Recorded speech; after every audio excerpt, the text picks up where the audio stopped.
You have gain and you have loss. All of that is experience. People say a hard life, a hard school. Why do I say that a hard school? Because I believe in positivity. And positivity has nothing to do with putting pink glasses on. It has to do with reality. So now I go back to us when we were born. We crawl, okay? We start to raise ourselves up on different objects in the house. What is the first words we grow up with? The words we hear the most as little kids in the stage between crawling, standing up, and starting walking. No, don't. Okay? So our little brain in the first year of our life where we learn the most, the first 3 years in our life, we learn the most. We're geniuses as babies. We'll learn how to walk, how to talk, how to grab, we'll learn so many things in that short period of time we never learn in our life. We learn life in the first 3 years. We don't only learn algebra, we don't learn mathematics, we'll learn life.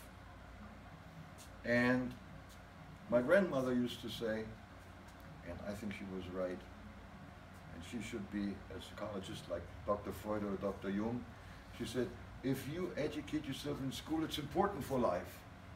But if you forget to educate your heart, you always be stupid. Okay? So we all think we're so good. Well, if everybody is so good as you think they are, why do we have such a messy world? If everybody thinks he's so perfect, why do we have people messy, dishonest? If we're so honest, and everybody thinks he's honest, why is it a dishonest world? Because they never adjusted, reinvented. They never see the signs of the time. They never see what a human being is made of. And here I go to the basics. Reality, our organs, our body is reality, we hear. I slap the table, my hand does it, we hear it, we see it. How do I feel about it? That's my emotion. So, our two most important organs are our heart and our brain. Our heart pumps the blood, our brains is our little hard drive in our body, storing things and putting it to work. Well, let's put it this way. Who can say here honestly his heart was broken in his life? Okay. Okay. So, everybody. Now, did you have heart surgery after that? No, I had brain surgery after that. Okay. No heart surgery, your heart was broken. So it is your emotional heart. Yes, it was broken, not the organ. Mm-hmm. Now we have our brain with our two hemispheres, left and right, analytical and creative. Mm-hmm. Nobody in this whole world ever had a 50-50 brain. 50% analytical, 50% creative. One brain half always is more developed than the other. Can we adjust that? Yes, we do. Yes, we do. By the traffic of our neurotransmitters, that is a little traffic of signals sent between left and right brain half. That's how we adjust it. A new study, and I love new studies because they give us progress, said, why do young people do have less common sense than the generation before? They kill their neurotransmitters, they kill the traffic. Every movement our body makes creates traffic. So I see you noting down with your hand. That creates traffic. That helps you to put things on your hard drive, in memory. Okay? You have to write words. Nowadays, texting, I see some young people texting, OK is KK in texting. What does KK mean? Well, K and K in history means the Danube monarchy from the kings in Hungary and Austria, the KK monarchy in the 1839s. But it doesn't mean anything KK. Why are you telling me KK? I know it means okay, I'm not stupid. But it is stupid. Because somebody really missed the O. WTF.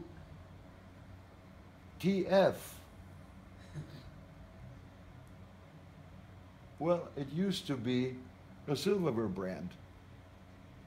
But what they mean is, what the fuck? Okay? No. So, there's a guessing game. A guessing game is not a clear communication. Yes. It creates misunderstanding.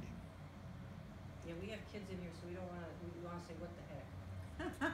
What we lost is the human touch. We allow Bless you. our young generation to be mute, and they need the reinvention like we need too. They need it more in the future because they think the computers will do the thinking. No, they will do the memory what they put in. But please tell me the truth. If they put in crap, crap is in the memory. It will not make anything they type in more intelligent.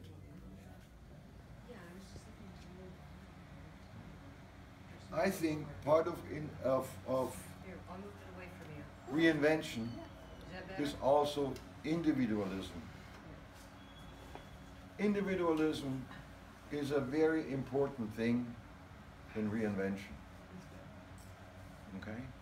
Create your own identity, not the identity you have learned by judgments.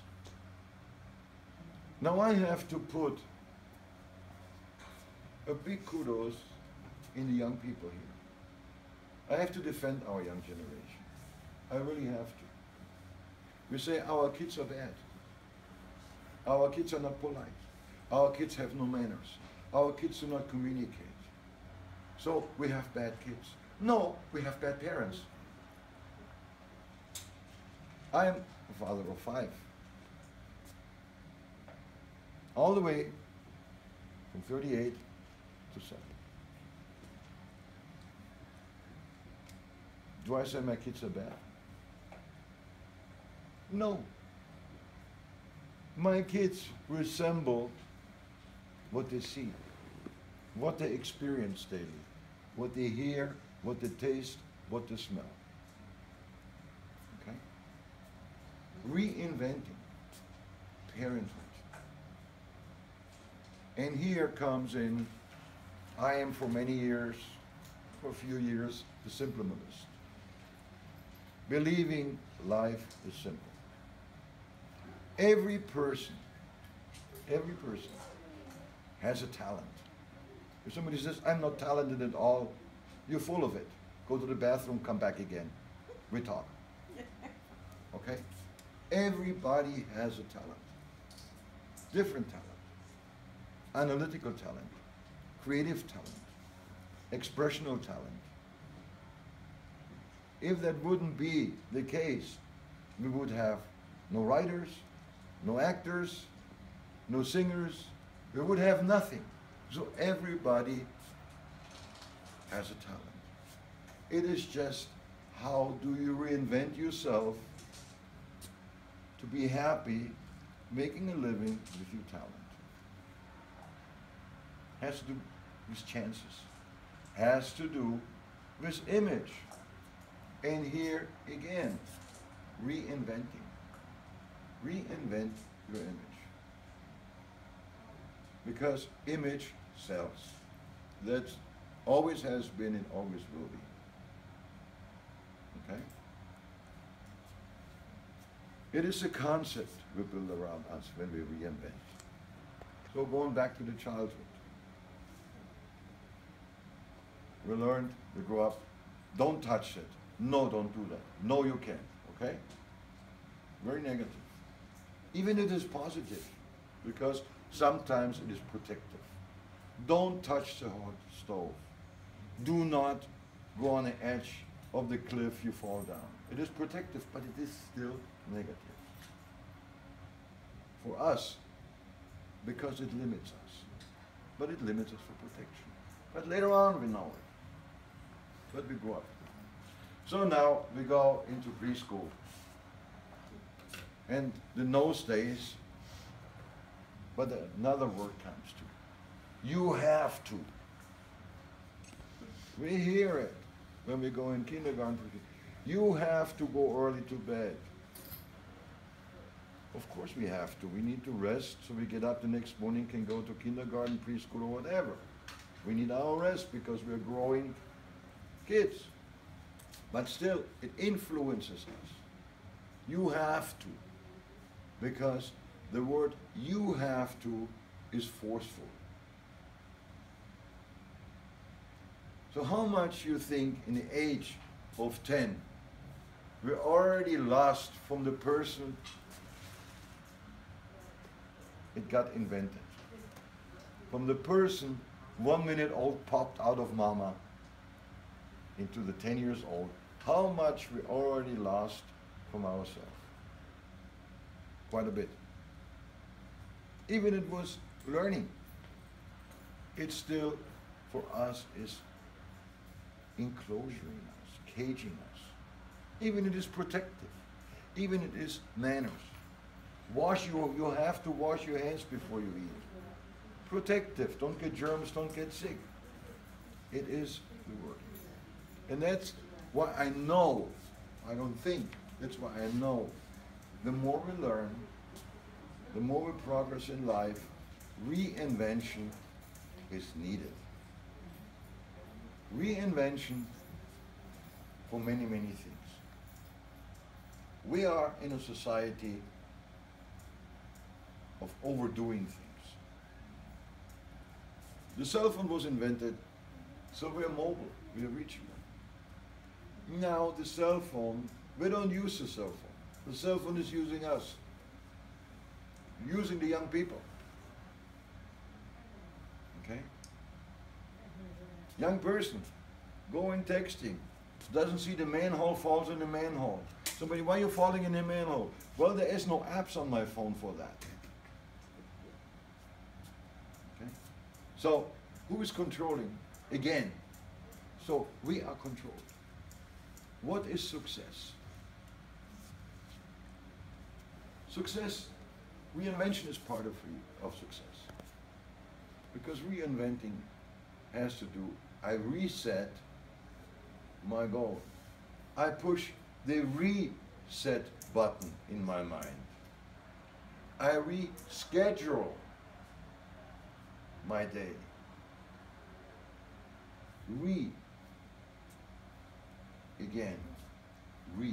Rewind. Okay. Reinvention, the R-E, very important, because it doesn't mean we do anything new. It means we do it better. We do it with knowledge. We do it with guidance.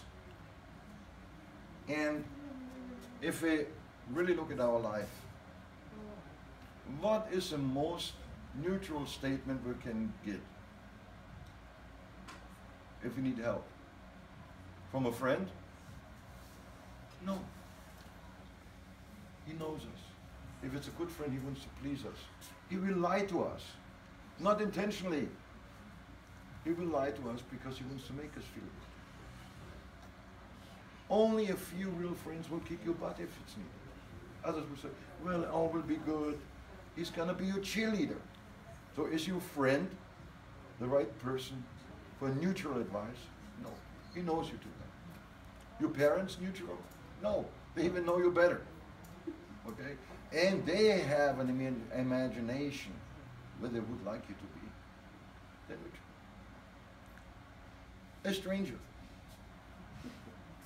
a stranger who is really neutral and can see, and he knows the puzzles of a human being. We have many puzzle pieces to the picture we are. Now, just telling you a little example about our picture. We get up every morning, of course. We go to the mirror, wash our face, comb our hair, we look in there, and we always have an opinion about us. Oh, I look good today. Man, do I look tired today? Right? Oh, my hair looks bad today. Whatever. What do you think you see when you look in a mirror? Yourself? No. No, you're not. Not, you're not. How many times did you go out there, washed yourself, put makeup on, and said, I'm not feeling good today? And you meet the first person, well, were you looking good today? Were you on vacation? You go to work, you go on your desk, people say, well, you know, you must have got a good night of sleep, but you feel like crap. Other way around. You think, oh, I look good today, you know, I like myself. People say, wow, you must have had a rough night.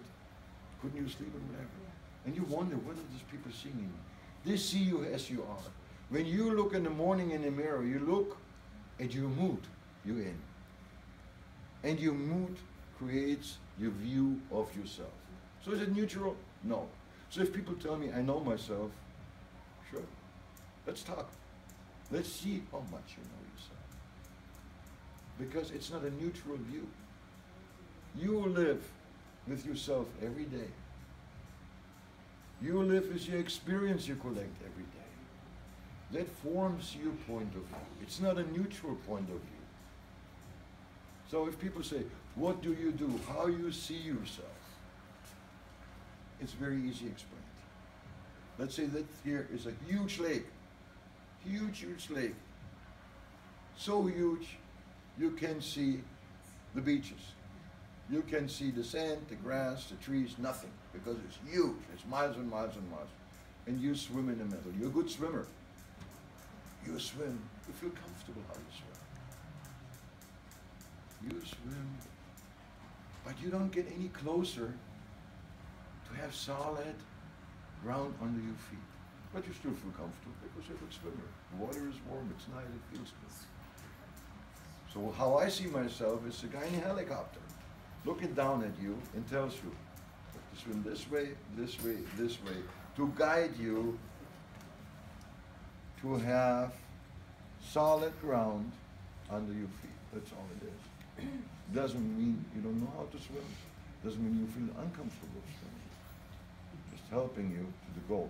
And the goal is always if we have solid ground under our feet. That is the goal. We feel solid, we feel secure, we feel safe, and we feel happy. Well, happiness. Well, you know, I would be happy to drive a Porsche. Really? How long would it make you happy? 20 minutes from your garage to drive to work? Or you drive your Porsche right to your desk and sit in there all day when you work? No, you don't. Okay? So it creates a physical possession where you feel good, where you think you feel good. All right? Because you have something not everybody has. And here we come to another thing we have to think about when we reinvent ourselves. It is ego. If our ego is very high, every high ego has some bully in it. If you have a high ego, you bully without knowing it. And bullying, it's not a good thing. Because it has more effect on us in the long run than it has on others. So reinvention, as you see, it's a big word, it's a big thing, but a simple thing to do. Just go to the basics. Now, who thinks who can live with 100 items. Counting everything. Counting your underwear, your shoes, with 100 items. Most of them, why should I? To focus, to reinvent, to focus on necessities, to focus on your life, on yourself. There was a movement, and it's still there and it's growing, of the minimalists. They really live with little. But if you look at their life, they're very successful. Very successful. Because they're not destructive by consuming. They're not destructive by what decision do I make today. They know what decision because they can focus on it. If people say that is poor living, you don't know a damn thing. The minimalist not necessarily buys his shirts at Goodwill. He has them custom tailored. Quality. Every time he wears it, he feels good about it. And if you feel good, if we feel good, we feel happier. So reinvention has also to do to let go of, in your mind, that things and people can make you happy. Happiness starts with you. If you cannot feel happy about certain things with yourself and within you, you only have short moments of happiness. By creating substitute moments of it, meeting a new person and the person's beautiful, okay, the person goes home, what do you do there? You become unhappy again. Most of them do. And as we know, reinvention also has to do with understanding the words we hear and we say. There's a big difference between being lonely and being alone. A huge difference. I can be alone at home and not lonely at all. I can be in a party with 200 people and feel lonely. It's the connections we have with ourselves. It's a balance we create with ourselves. If we're balanced, we float. We float smoothly. If we're not balanced, we don't float at all. Goes back to the basics. Go back to when we're children. So we walk, we go to preschool, we hear the no, don't touch, then we hear the you have to, you really have to. You have to get your stuff together, you have to get your grades up with the force. Now you have to learn how to swim. Well, that's positive because swimming in water is fun. And here I talk about balance. If we don't learn how to float in the water without swimming, if we're out of balance, we drown. And that is in life the same. If our life is out of balance, we have the feeling we drown. So, getting to the end of reinvention, it has to do with commitment and desire. If I have the desire to succeed, I will be committed. If I stay committed, I will succeed. If I succeed, I will be happy. So is reinvention complicated? No. So think about reinvention, think about yourself, and think about spirituality. Okay. Because spirituality, a lot of people also misunderstand as religion. That is not true. Religion and spirituality are two completely different things. Judaism, Christians, Lutherans, they're Christians too. Roman Catholics, Christians. Southern Methodists, they're all Christians. But these are different religions. Jehovah's Witnesses, Christians, Muslims, different religion. Buddhism, life philosophy, not necessarily religion. But all has to do with spirituality. People, they don't believe in any God. They just believe in the universe. Spirituality. So, if you are aware what the words really mean, you're already ahead of the game because you don't misunderstand. You will not be offended. I saw it many times when I thought, well, spirituality is part of our life. People, oh, no, I'm not Jewish, I'm not Christian. They mix it up as religion. Has nothing to do with it. Understand the words, where they come from spirit, the spirit in us. Because it starts and ends with us, without being selfish. If you're an unhappy person, nothing in the world will make you happy. Okay? We lose touch of reality. That makes us unhappy. We lose touch of human communication. That makes us unhappy. We lose touch of simplism, of the basics. What do we need? Eat, sleep, drink, go to the bathroom. Those are the instinct basics. If we miss one of those, we cannot live. And of course, breathe. We build up on that. We go to the status quo and say, how do we become happy? How do we become successful? How we reinvent? Then, with the right guidance, with the right status quo, and with a neutral side, reinvention will be a walk in the park. Any questions?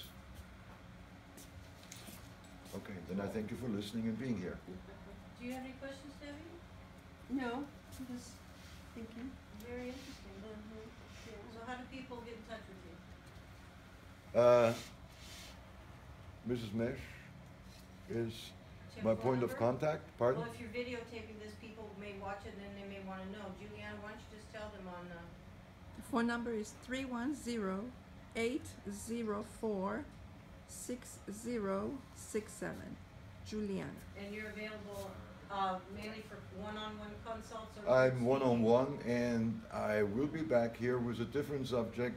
Part of reinvention is making your life simple. That will be the next hour I will devote as a topic. Making life simple and make it successful by being simple. Not being distracted by not needed things, by drama. We don't need drama. The only thing we need drama is in movies and on theater. How to avoid drama. It's all very realistic if you make it simple and keep it simple. So that will be my next topic. Sounds good. Thank you very much. Thank you so much. Dr. Andre Cohen, correct? Yeah, just keep it.